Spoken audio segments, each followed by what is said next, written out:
এখানে তালিমও থাকবে, কিও থাকবে। গিয়ারের শিবের আগে অন্তত আধা ঘন্টা ইমাম আব্দুল কাদের জিলানীর ফতুল গায়েব থেকে 2 লাইন আলোচনা করুক। ইমাম আব্দুল কাদের জিলানীর ফতুর রাব্বানি থেকে 2 লাইন আলোচনা হোক। ইমাম গাজ্জালির ইহইয়াউল উলুমিন থেকে 1 পৃষ্ঠা আলোচনা হোক।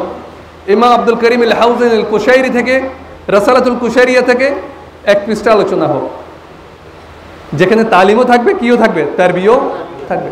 তালিম এবং তারবিয়া যদি একসাথে না যায়, এই শিক্ষা হবে ডিস্ট্রাকটিভ। এটা আপনাকে ধ্বংসের পথে নিয়ে যাবে, ইমব্যালেন্স করবে আপনাকে। লাইফের মধ্যে কি হবে? ইমব্যালেন্স তৈরি হবে। শরীর, মন এবং এই যে ফিজিক্যাল, মেন্টাল এবং স্পিরিচুয়াল, এই 3টার শিক্ষা যদি আমরা সুশিক্ষিত হতে না পারি, তাহলে এই জীবন অনর্থক। আজকে দেখবেন যে নৈতিকতার ক্রাইসিস, মানবতার ক্রাইসিস, চারিত্রের যে অধপতন, মানবতার যে বিপর্যয়, এই সব কিছুর মূলে হচ্ছে তারবিয়ার ক্রাইসিস। কিসের ক্রাইসিস? তারবিয়া। তারবিয়ার অপর নাম হচ্ছে তাসাউফ। তাসাউফ এবং তারবিয়া, ঠিক আছে?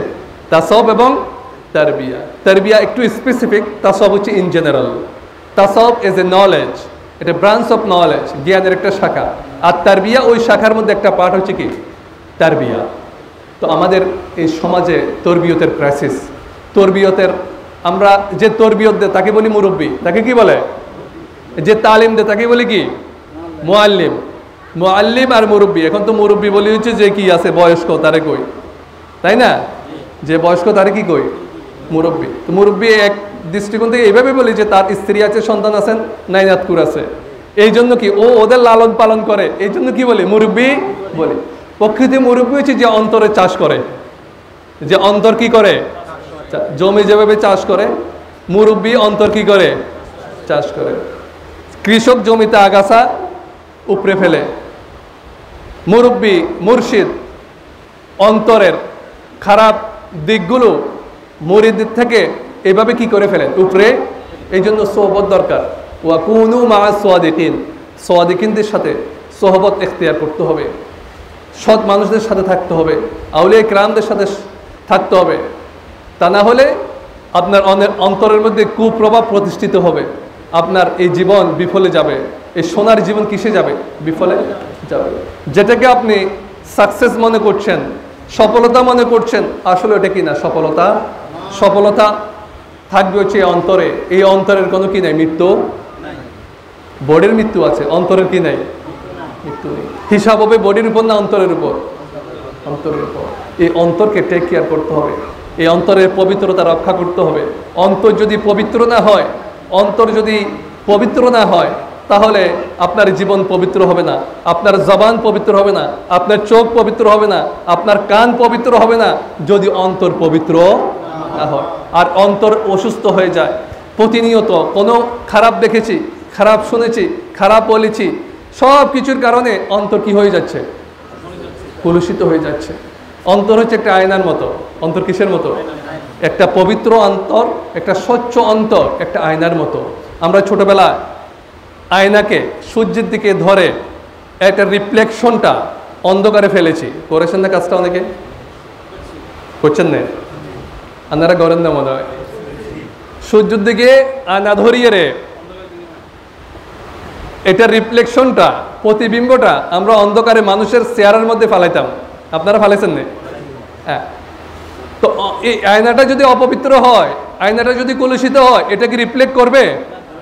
করবে না তো। অন্তর হচ্ছে এই আয়নার মতো।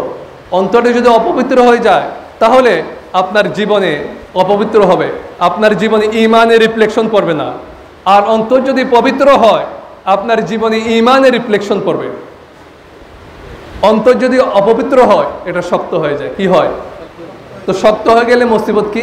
মানুষ সেলফ রিয়েলাইজেশন হারিয়ে ফেলে, আত্মনুভূতি হারিয়ে ফেলে, আত্মবোধ হারিয়ে ফেলে, হিতাহিত জ্ঞান হারিয়ে ফেলে।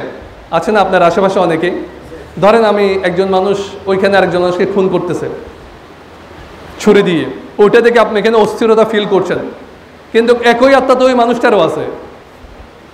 সেই অনুভূতি তার কাছে নাই কেন? বুঝতে পারছেন? তার মানে কি? ওর অন্তর কি হয়েছে?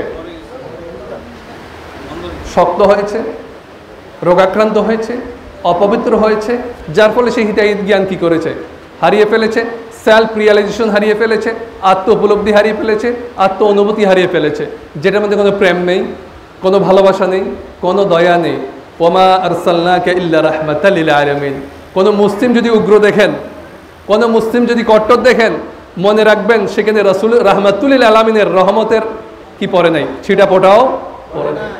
যে রাহমাতুল লিল আলামিনের উম্মত সে উগ্র হতে পারে না, সে উগ্র হতে পারে না, সে কট্টর হতে পারে না, সে অন্যকে গালি দিতে পারে না, ইম্পসিবল। আসুন নিজেকে জানি, জার্নি তো অনেক করেছেন, নিজের মধ্যে একটু জার্নি করি, নিজের মধ্যে। এটা হচ্ছে ইনার ইঞ্জিনিয়ারিং, ইনার ইঞ্জিনিয়ারিং, ভিতরগত ইঞ্জিনিয়ারিং। এই অন্তরকে পবিত্র করি, পরিশুদ্ধ করি, সহবত এখতিয়ার করি। আল্লাহ আমাদের সবাইকে অন্তরের বিশুদ্ধতা দান করুক, সকলে আমিন। ইনশাল্লাহ আমার এই টপিক অনেক ভালো লেগেছে। তালিম, আপনারা বুঝতে পেরেছেন তালিম এবং তরবিয়ার মধ্যে পার্থক্য কি? তালিমটা ফিজিক্যাল এবং ইন্টেলেকচুয়াল, তারবিয়াটা হচ্ছে স্পিরিচুয়াল ডাইমেনশন। দুটো ডাইমেনশন, তিনটে dimension, physical dimension, mental dimension, intellectual dimension and spiritual dimension. তালিমটা হচ্ছে ফিজিক্যাল এবং ইন্টেলেকচুয়াল, তারবিয়াটা হচ্ছে স্পিরিচুয়াল ডাইমেনশন। তাহলে এই তিনটার সমন্বয় যদি না ঘটে, জীবন বৃথা যাবে, জীবন বৃথা যাবে, ইমব্যালেন্স হবে, করাপ্টেড হবে। আসুন অন্তরের চর্চা করি, আধ্যাত্মিকতার চর্চা করি। সবাইকে ধন্যবাদ। সালামু আলাইকুম ওয়া রাহমাতুল্লাহি ওয়া বারাকাতুহু।